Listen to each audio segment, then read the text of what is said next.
Hi everyone, it's Simon here with a quick game review of Awkward. Awkward is an interesting game made by Snap Finger Click, who are the people who used to make, or a section of the people that used to make the Buzz games on PlayStation 2, the awesome quiz ones. Love those.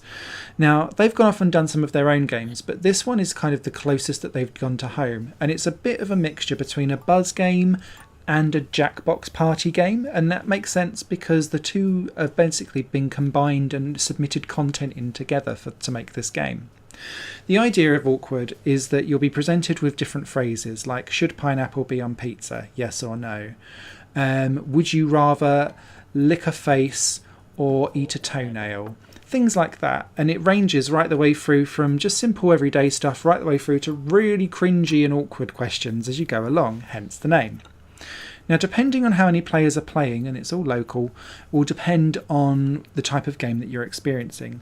If you're playing on single player, you're essentially guessing which answer, yes or no, or toenail or face, would be like the one that people would have voted for the most. And some of those you think would be really, really clear, and some aren't.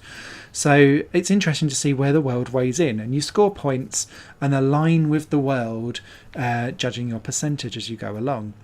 The idea being that if you can guess them all, you'll get 100% correctness by the end of the game.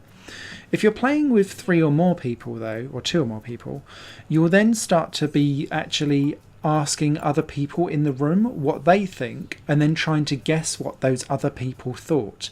And that's a far more interesting experience outside of the social experiment. The issue of this is that Awkward has a real gambit of questions. There's 5,000 of them, but some of them are really quite tame. And where Awkward works best is when it's being awkward. And there's like a lovers mode where you're supposed to put couples against each other so that you can kind of make their relationship awkward and get through with questions like you would be happy to show the last text on your phone you sent. And people are like, yes, no. And then let's start an argument. But it doesn't ever really aspire to be that dank and that awkward.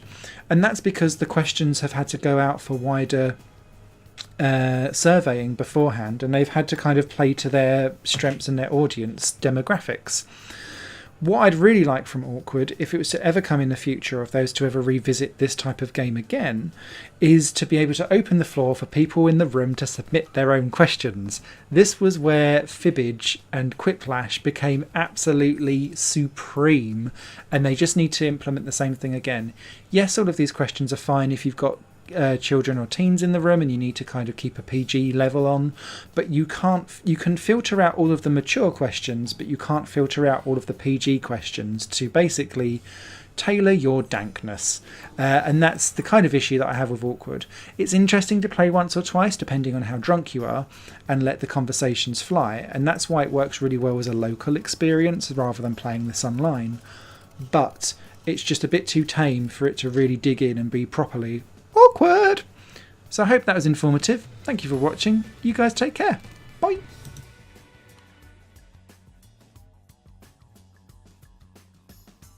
This channel is just one of my many projects that cover games, music and film. If you enjoy any of these and would consider supporting me to develop further in the future, you can do so by visiting patreon.com/Satorimon. Thank you for your time and for watching the video.